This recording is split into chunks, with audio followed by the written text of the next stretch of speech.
Hey, what's going on, guys? This is Lockhart here with I think his third Magic Assortment build video. Um, a lot of difference between this one and my last one. Actually, considerably different. Pretty much changed everything up. My last build, I was running Shacklebreaker Amber, one Kina. I dislike the idea of having to run Dark Conversion. It's a great skill, don't get me wrong. To be honest, I used this skill way before it was ever popular, and now it seems like every single Sork is running it. And knowing me, I don't like being part of the meta. So I come up with a build that hits marginally lower, as in less than 200 on tooltip on frag, and you have so much sustain that you literally do not need a dark conversion. Same thing for your stamina sustain. I'll just go ahead and hop right into it, guys. So here we go. All right, so what we're running. Already ruined it, damn. Okay, so we're running 5 Lich. This is Atkins Dune Staff. This is easily farmed. Probably the easiest sharpened staff to farm in the game. It drops on the second boss, pretty high rate, sharpened, and banished cells. I think one or two, I can't remember. If you're fighting the spider boss and the second boss, it's obviously not that one, it's the other one. But you saw the second set is Bloodthorn. I'll explain why we're running this in just a moment. And because we're running Bloodthorn, we're only having this on our back bar, by the way. And we only have Lich on our front bar. So that allows us to run 2 monster pieces. Now you can switch this out for, right now I'm just running Infernal Guardian Kina, just, for the stats, for easy comparison. You could run 2 Infernal Guardian. I think it's pretty awesome. You don't need 2 Ancient Guardian, kind of giving yourself. If you want to maximize the damage potential, run 2 Slime Crawl, but 2 stat pieces almost equals out the amount of damage that 2 Slime Crawl gives you. Not quite, but Slime Crawl does give you a little bit more. Other stats, I mean, maybe you could potentially run Scoria. I mean, you could turn this into a dot build if you really want to with Lightning Form. But it's up to you guys. All right, so we're running Impin on the heavy here. Optimally, you want around 1200 to 1300 Impin on your sorcerer. Any more, any less, you kind of gimping yourself either way at the spectrum. So, of course, infuse on the big pieces, Impin on the smaller pieces. Running all spell damage on our jewelry. Running the Daedric enchantment before it gets nerfed on our front bar. We're running our damage buff on our back bar. I don't see why you would run anything else unless you're doing duels. You can put a weakening enchantment on this, or maybe disease damage, really fuck over Templars and heavy armor fuck builds. But if you're 1vx, I think this is the way to go. The reason we have Bloodthorn on our back bar and not our front bar, vice versa with Lich, is because, I mean, let's go over the 5-piece, right? Okay, so it gives you spell damage, max, recovery. That's great, awesome. So when you deal direct damage, you restore 600, and this will be 660 when it's gold. Magic and stamina. This effect can occur every 5 seconds. Okay, so definition of a direct damage ability.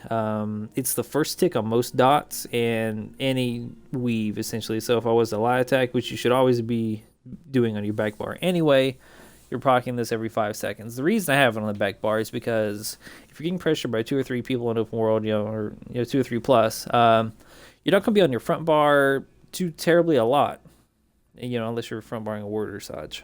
So when you have this on your back bar, you're pretty much going to keep the uptime on this almost 100%. I mean, of course, you're going to waste a few seconds here and there. I mean, that's just expected. The reason I prefer this over Amber Plasm, one, it opens an extra slot not only in your character gear, but running this with the setup, it also opens a slot on your spell bar. So that gives you a little bit more variety you can experiment with. Usually a lot more utility. Also, the 5-piece. Let's compare the two. If you do the math, okay, so it says every 5 seconds, so that's, you gotta divide that by 12, that's per minute, right? So I'm just gonna pull up a shitty titty calculator real fast. Let's do 660 times 12. Okay, so if you keep this up 100% of the time, you proc it every 5 seconds, which isn't likely, but, we're going for a sheer optimal here. You're getting 7,920 of each stat, magic and stamina. Okay, so let's put that in like a recovery perspective, okay? So if you do that, you want to divide it by 30. The reason we're divided by 30 is because your recovery is based off every 2 seconds. So instead of dividing by 60, which is per second, you divide by 30, which is every 2 seconds. Anyway, it comes out to be 264 magic recovery and stamina recovery.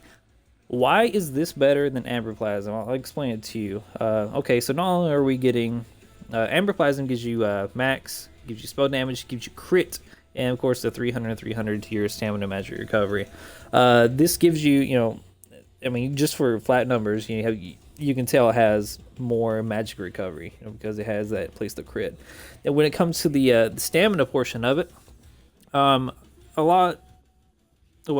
things I've noticed is that when you're blocking, you're actually gimping your stamina recovery, and running such a high stamina recovery. Stamina pool on my other sword build, I was blocking constantly. So for every 2 seconds you're blocking, you're losing 300 stamina recovery. This can proc doesn't matter how much you block. So overall, you get more stamina sustain from this set compared to Amber Plasm. That's just facts. It doesn't look as nice in your character sheet. People like to screenshot the character sheet. Fuck that. Some of the worst builds have the highest stats, to be honest. But that's why I've opted for Bloodthorn. These used to be called Adroitness if you played the shit back in the day. This is a really good set.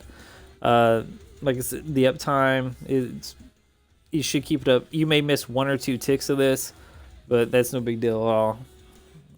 Okay, so let's go over our skills. Front bar, we are running frags, of course. We're also running Haunting Curse. We're running Degen on front bar. I like Degen over Structured because the passive heal gives you is pretty good. You're constantly weaving, you're gonna be healing a lot. What sometimes happens with Structured, you have a high health pool in your front bar, but sometimes when you're down like 28% health, 30% health, when you swap to your back bar, you no longer get the health buff. So by swapping to your back bar, you're putting yourself into execute range. So I've noticed sometimes I've actually killed myself just by swapping bars. I'll have executes proc, like Endless Fury or whatever. It's not likely, but it does happen. So that's why I bought for Degen. Running Crushing Shock over Force Pulse. It just offers more utility. All around, just better than Force Pulse, I feel, and unless you're Zergan, which clearly not.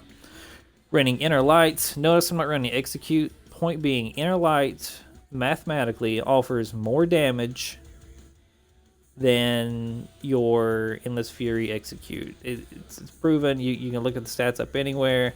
Yeah, it's nice to get some kill steals, whatever, but if you're single targeting one person, you will miss out on more damage if you run the Execute. And plus, this gives you 10% crit. That's nothing to frown at. 10% is actually a huge difference. Running Shooting Star. You can swap this out for Donnie. It just depends. I like to shit on Zerg small groups, so I'll just run Shooting Star. You hit 8 or 9 people with this, you're back up to like 150 ult, which is awesome because our ult on the back bar costs 170. So if you hit a big group of this, you could hit Shooting Star and then pop Lights Champion. Shit, hold on. Yeah, there we go. Lights Champion pretty much at the same time. So it's awesome. So let's go over skills on the back bar.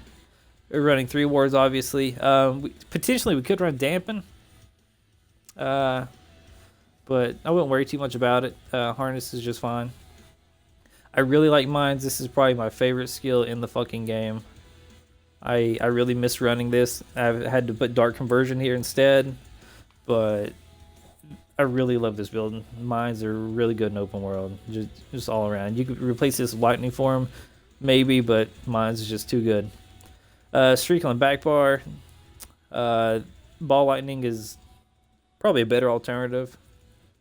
I just like Streak. Sometimes you get the disintegration proc, plus you can interrupt reses and people trying to restore the resources with a heavy attack. I mean, of course you could block, get the same effect, but Streak as well. Lights Champion, you can switch this out with Great Storm Atro. I really like this too. If two meat people's not on you, say if you have like 3 or 4, probably your Storm Atro is your better bet. But if you have more than that, you probably want to go with Lights Champion. Alternatively, you could run, Elemental Storm in your front bar. It's just a matter of preference. Soul Assault, I found, is fun as shit. This is buffed up. This is about, I don't know, 63k magic damage. You could spec in your champion tree more by putting more points in the Thaumaturge. Or whatever the fuck it is, give you more dot damage. This is really good for all the shit proc plays that are still out there. I love zapping people. they try to stealth up. It's just over when you're targeting with this. Yeah, after 2 seconds they can cloak, but they're usually dead by then. So that about does it for the skills. I mean, we'll go over the character sheet. And keep in mind the character sheet really doesn't give this build justice. Okay. Max match 42k. It's pretty great. Spell damage 2194, fully buffed. That's 2900, whatever. Magic recovery goes over 3k with the Lich proc. It's pretty typical value.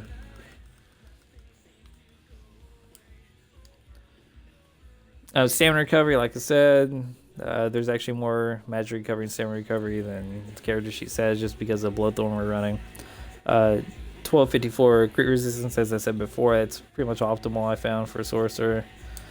A back bar, I mean obviously 15 tree. We'll go over tooltips in case you missed it. I'm sure you kept track. Everything's unbuffed here. This could be higher, of course, but like I said, you're freeing up an extra slot on your bar. Okay, so let's do the champion system. Got 37 points in the Warlord. Got 2 in the Sprinter. This is for value points. There's 2 left over, so you gotta toss them somewhere. Next, we got 49 points on Arcanist, 27 in the Mooncalf. I mainly do this just for the Master Gathering passes because this is also my my farmer. So you could probably put the 27 points into Tenacity because this extra 7% really doesn't mean jack shit on this build. You're running pretty low stam recovery anyway, so Tenacity is probably the better bet. Alright, minor regurgitation there.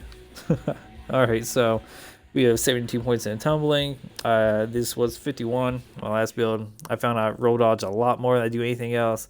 So this is way to go for sure. Shadow Ward, yeah, it's just whatever's left over. Toss 23 points into this. Alright, so this tree, we got 15% into Elfborn, 11% Elemental Expert. We have a shit ton of points into Spell Erosion. Point being, there's still a lot of heavy armor faggots, pardon my language, in Cyrodiil. This helps soften them up a little bit. This is pretty much a Spinners setup. I actually do have a Spinners variant.